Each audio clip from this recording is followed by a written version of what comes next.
We should start with the overnight story, not really very much in the newspapers, because I think it came out very late last night, the Charity Commission report into Prince Harry's charity, Sentebale, which seems to have not kind of told us what really went on, but absolutely says that it was badly handled. And Prince Harry's upset about the rebuke he's had from the Charity Commission about the way the trustees handled.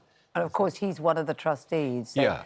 By that, it's criticism of him. Yeah, Harry quit the board of Sentebale, which he set up in 2006. He set up in memory of his late mother, Diana, Princess of Wales. It helps children in Lesotho, often families who've affected by AIDS, which was one of Diana's great causes. But there's been a massive falling out behind the scenes, and the Charity Commission is very angry about the way the fallout was conducted in public, because Harry's resignation and all the trustees' resignation was made public in the Times newspaper. So the Commission has effectively said he's damned them on both sides. He's blamed Harry, it's blamed Harry and the very apparently autocratic chairwoman of the charity for the way they've conducted this charity. And the loser here are the families and the children who the charity was trying to help. Of course, that's right. The chair, after the trustees walked out, said that they were covering up their failure to investigate bullying against her.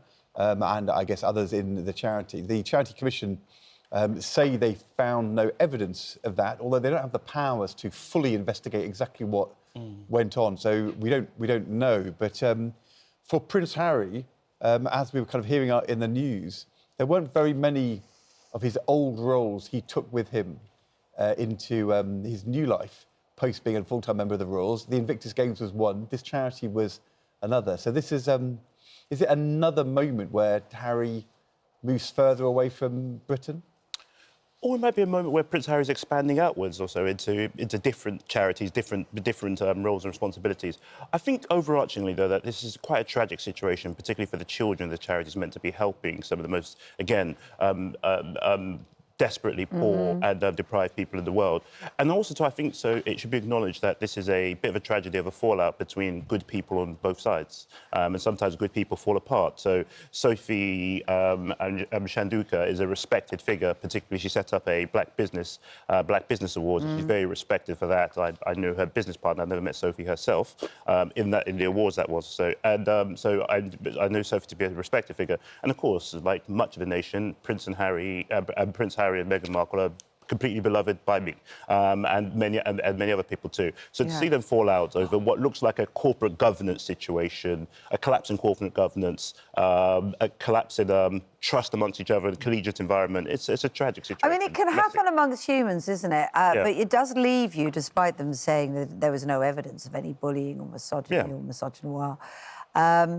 Actually, it leaves you feeling like, oh, something must have happened. That's a human reaction, this charity imploded. If every trustee quit, they're accusing the chairman, Sophie Shanduka, of being autocratic and dictatorial. She denies it. She said she was a victim of racism.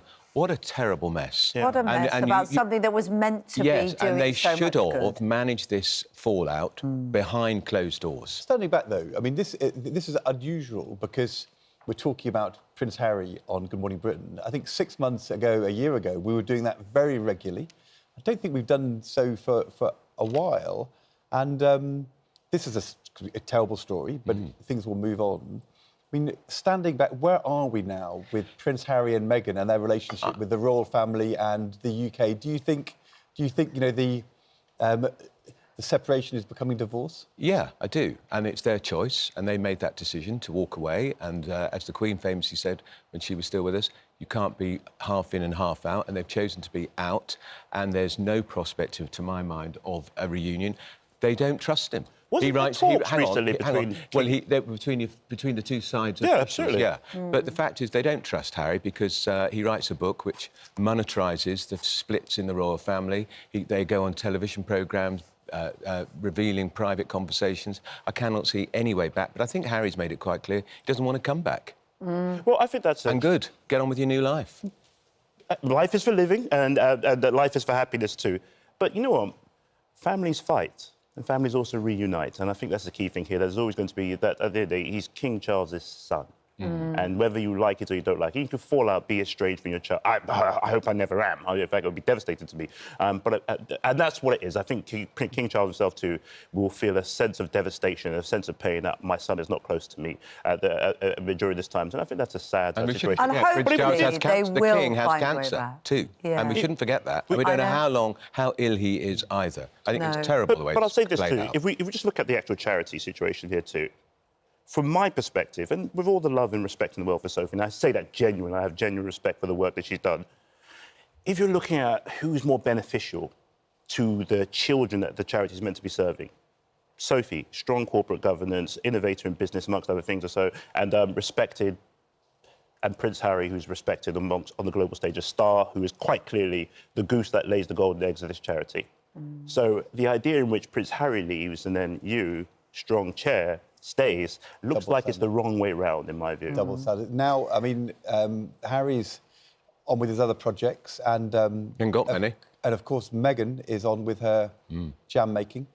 And you know, I know we have other serious subjects to talk about in a moment, but before we do, we were just hearing from Nels that he is also, like Meghan, a jam maker. Well, this is the allotment story, isn't it? This is why this is brilliant segue. I know. Brilliant segue. You can tell he worked on that for a while, didn't he? For some reason, Nels has not brought us in a jar of his jam, which I think would probably, if you were charging for it, cost rather less than a jar of Meghan's. But you grow your plums in your garden. I do indeed, yes. That's why you don't need an allotment. So where do you stand on this? This is why we're talking about this, isn't it? Jeremy Corbyn has hit out at Angela Rayner because she's agreed to the sale of 8 allotment sites in the year.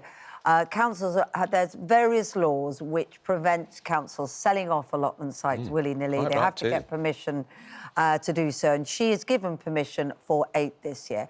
Are you horrified, or do you think, do you know what, councils are cash-strapped? Why not? Horrified, because an allotment, it's not a vast area of land, but it's so important in the local community. Imagine if you live in a tower block and you're on the 11th floor and you've got your allotment. That is a lifeline for you. You can take the kids there, you can grow your own stuff, you can sell it, you can give it to the community. It's a really important community asset, and I get we need to build new houses.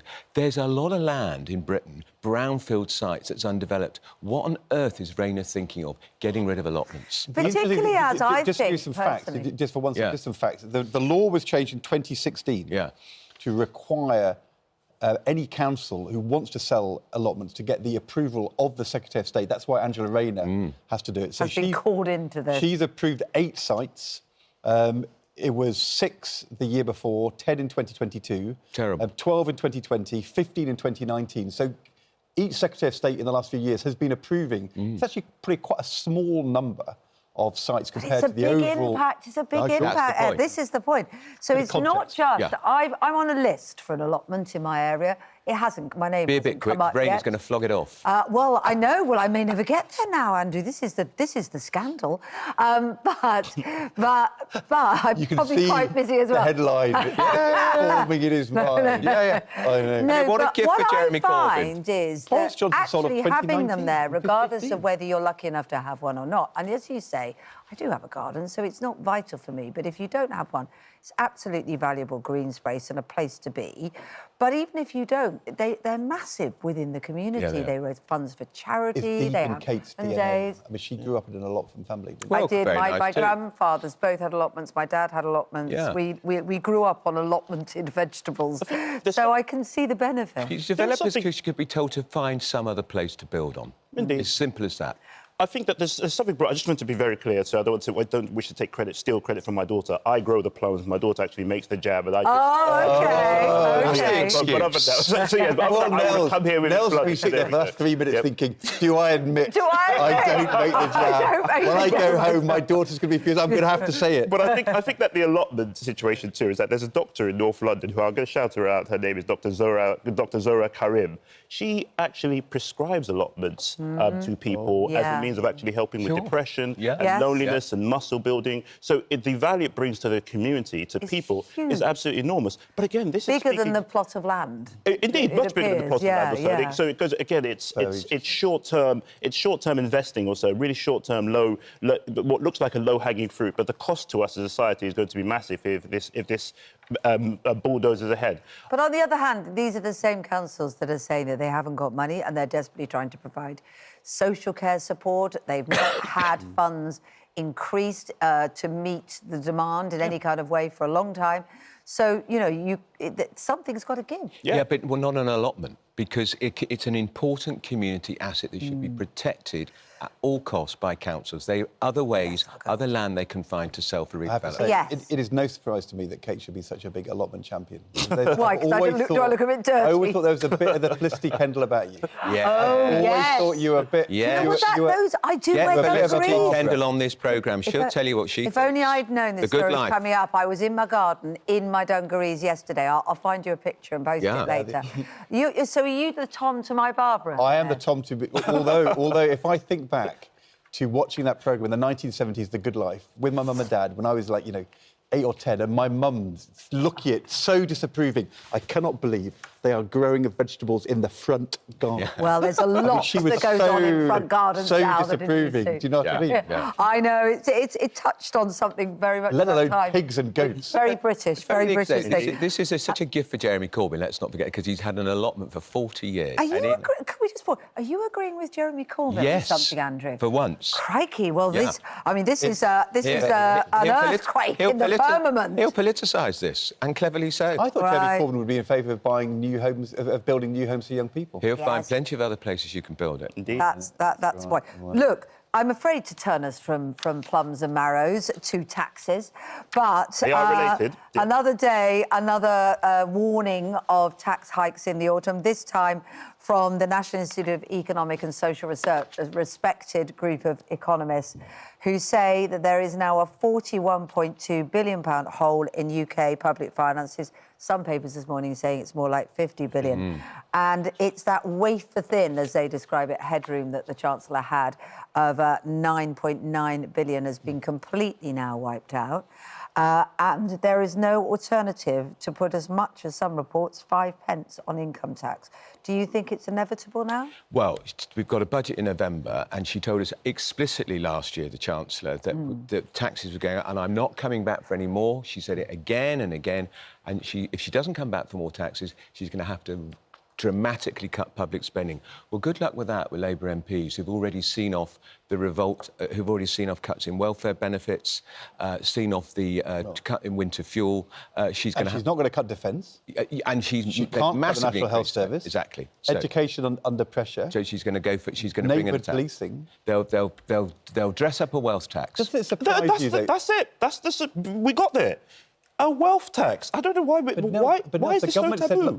You want a wealth tax? Yes, absolutely. We need a wealth tax. So who would the wealth tax apply to? Where would your cut-off be? OK, so in terms of my... Again, so we're looking at wealth as opposed to income in this situation over here. Right. So I'll be looking at, again, it's, again, 2% above 10 million. On wealth, and it's not, again, if I held, say, £15 million in the bank or somewhere else like that right now, which sadly I don't, because I'll probably... You wouldn't be getting your daughter to make plum jam if you did. You have to sell I wouldn't be engaged in child labour, then send my daughter to jam or anything else. But I would say that, no, that the key, that this particular, I have that sort of money, I would happily do my bit. I'd happily do my bit to give away 2% of it above 10 million for patriotic purposes. How would you get the money? How would I get the money? Yeah, if you own a house and you've got a pension, right? Yep. And again, assets are not just... You're talking about fixed assets there. Yep, I agree with you. What are you talking about? Well, there's a range of... So almost I all mentioned wealth, in the bank account, which is held by British people, is in the house. Yeah, but again, that's wealth. So if they ask you for 2% of your wealth, which is mainly going to be in your house and your pension, yep. Do you have to sell your house? No. Do you borrow the money against the value of the house? Do you sell your pension? How do you get the 2% from that wealth so we're to pay the tax every year? Again, so we're defining, so we've looked at the most illiquid forms of assets that you've described. That is most of people's wealth. But most people don't hold houses or pensions above 10 million. Most people, so what we're targeting over here is actual liquid wealth above 10 million. By that I mean... So if you own a house over 10 million, what would you do? I'm not looking. By the way, if it's only over 10 million, you're not going to raise a lot of money. No. Well, I think... I think you might need to come a bit lower. I'm not convinced about that, actually. The actual people who've done... Well, the people... I'm not going to question your economic credentials the slightest bit. You're Ed Balls, after all. But I think that the people... A lot of the charities that have done research on this, I can't remember the exact figure, but they point out they would raise a substantial amount of money for us, and I think that's a good thing. So if it's above 10 million or so, liquid assets, liquid cash, be it stocks and shares, be it stocks and ISAs, of course, not stocks and shares, be it liquid cash or so, getting that 2% above 10 million is a lot easier than it would be. A lot easier than it should be. So, Andrew, what's wrong with what Nels is proposing? Because I see the issue of if your wealth is in property. So if someone has more than £10 million of liquid assets, that is not most of us by I don't any think very stretch many wealthy people Right. So have £10 million, £11 million sitting in the bank waiting for Rachel Reid saying, I'll have a bit of that. It's a bit more, they're a bit more sophisticated than that, which is why we've had wealth taxes throughout Europe which have been tried and abandoned. And it's... So why are they more sophisticated? Because it's hidden? Because they've got very good advisors who move the money all around, and if it was that simple, we'd have had... Gordon Brown would have brought in a wealth tax. He didn't, because he knows they don't work, and most countries in Europe have tried them, have abandoned them. Every chancellor... Including in Scandinavia. Every chancellor looks at it. Exactly. Every chancellor investigates, can it be done? Yeah. In my experience, every chancellor concludes that it is incredibly logistically difficult and you don't raise very much money. And what we saw last week was the Business Secretary, Jonathan Reynolds, saying there's not going to be a wealth tax. Rachel Reid, before the election, I think in the Telegraph, said no increase in capital taxes. And isn't the question... I mean, so there was an interesting question, could you have a wealth tax? They've ruled it out. We've got a budget in the autumn. The government's got a 40 billion or 50 billion pound or 30 billion pound hole. At the moment, are they doing anything to prepare the ground in the public debate for difficult decisions to come? Because at the moment, it feels as though they're quite silent about it. Sleepwalking into another disaster, and we'll have months now of speculation up to the November budget about where the money's going to come from. All sorts of doom and gloom stories. You've got Labour MPs who are determined that the cap on child benefit, which is currently limited to 2, should be lifted. There's no money for that. This is going to be another grisly build-up to November. Economic justice and the sense of economic justice has to be achieved as part of this process too. So wealth tax has to be seen, or some form of wealth tax has to... wealth tax... But they have ruled it out. 2%, but I think that they're going to have to rule it back in eventually, so they're going to have to do a U-turn. Well, they've broken so many other promises. What's another one? Exactly. What's one that actually benefits us and will prove popular with the actual population of this nation? And I think that's a good thing that they should go after too. Will it happen? Lord knows. I have my suspicions. But let's say that you can do it. Let's say you can. Yes. And I'm going to say to you, I reckon if you really worked at it, you could get 5 billion. OK. But given the hole is 40, you've got 5. What do you do for the other 35? Well, I'll take the. Well, I'll happily take the 5 billion to begin with. Sure. And the other 35, OK. Then there might have to be some nips and tucks in other places. Nips and tucks. Oh my God! There's major surgery. We are trying major surgery. Look, guys, My God! One thing that's clear: look, guys. We're selling allotments. We are cutting. We're cutting foreign aid. Oh, sell a few more allotments. Then. That's the answer. Quite a lot of allotments to get 35 billion. The broader issue that is this. Nels, is it possible to do it without a big move on income tax or VAT or national insurance or corporate taxes, one of the big taxes? Is it possible to get near this number? I think that the national insurance rise also, the employers' national insurance rise has proved fairly disastrous. The amount of people I even personally know who are losing their jobs as a result of it has proven quite difficult. It's quite obscene.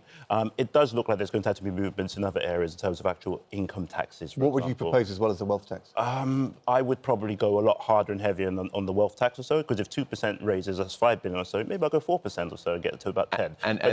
But then, please, Andrew, please. Sure. You've still got another 30 to go. I know, I still have another 30 to go. I tell you, big chancellor, it's hard. But I think, again, I don't want to say anything that's good. I think that maybe we might... I know we have the NATO commitments, amongst other things, too. I think we're spending a bit too much on military right now. Well, they made a big pledge about that. 5% or so. Can we really afford... Do we really need that? Can we afford it? I get it. I get it that the drums... But you want to give the money back to international development aid in order that we can stop the migration flows at source. I think the migration flows at source, of course, are going to stop to a certain degree. I think that we should be looking how we can actually take advantage economically of the migration flows and rethink it. So I know we've gone over this the last couple of days, but I think there's opportunities, economic opportunities within that too, for growth that we should be taking advantage of too. So, and then, again, the connectivity of the growth agenda is something that we far too often don't think about. This will be our last budget, because it's going to be another huge broken promise, whatever she does. Her last budget. You think so? Yeah, and in next May, when there is a disaster So what with then local happens elections, to Keir they Starmer? get rid of her. Well, what happens to Keir Starmer? Because I thought... When you lose your chance, it's beginning of the end. Do you think that? Well, it is certainly the case that prime ministers who lose their chancellors Think Thatcher. Don't last long. difficulty. If you think of Margaret Thatcher losing Nigel Lawson, absolutely. If you think of Boris Johnson losing Sajid Javid, Exactly. and then I mean, both of those ended badly. The reason why Tony Blair never got rid of Gordon Brown is because he thought that in the end he would lose from that as much as Gordon Brown. Yeah. So and Gordon Brown was a great chancellor too. It must be. Whereas in passing, But in passing, I think that a great chancellor who didn't introduce a wealth tax. Okay, but we were living in a time at the time also we were living in a time of what was perceived to be a time of plenty, but it was actually a time of debt balloons or so, debt balloons that blew up in all of our faces. So I mean, isn't the reality though that the economy's slow because the world economy's slow? Yes. We've got to spend more on defence because there's a war in Ukraine. There's a trade war driven by Donald Trump. Yeah. The public spending inheritance was very difficult from the past, underinvestment. There's a whole series of reasons which the government could be using to explain why it's tougher than we thought, and therefore they're going to have to make more difficult decisions. It's not impossible to try and explain this. I've said it before. But I don't feel as though they're this trying government that has yet. no narrative. We don't know what it stands for, what it believes in, and what it's doing. And they are all. There's not a clue in the air about how they're going to fix this black hole, except it's going to cost everybody watching this programme. Well, everybody. Yeah. I want to talk about Marks and Spencer. Now, we've done allotments. It feels like we're having a very suburban chat this morning. Great but I think this is Can I just say, the old, at this moment, Kate moves from being Barbara to being Margot. She's moving from defending pigs in the front garden to defending Marks and Spencer's as the core of her life and her wardrobe. Is that fair? Very big on underwear at Marks and Spencer's in the Garraway household, yes. But this is I think, an interesting conversation which possibly may touch people beyond the actual issue that happened.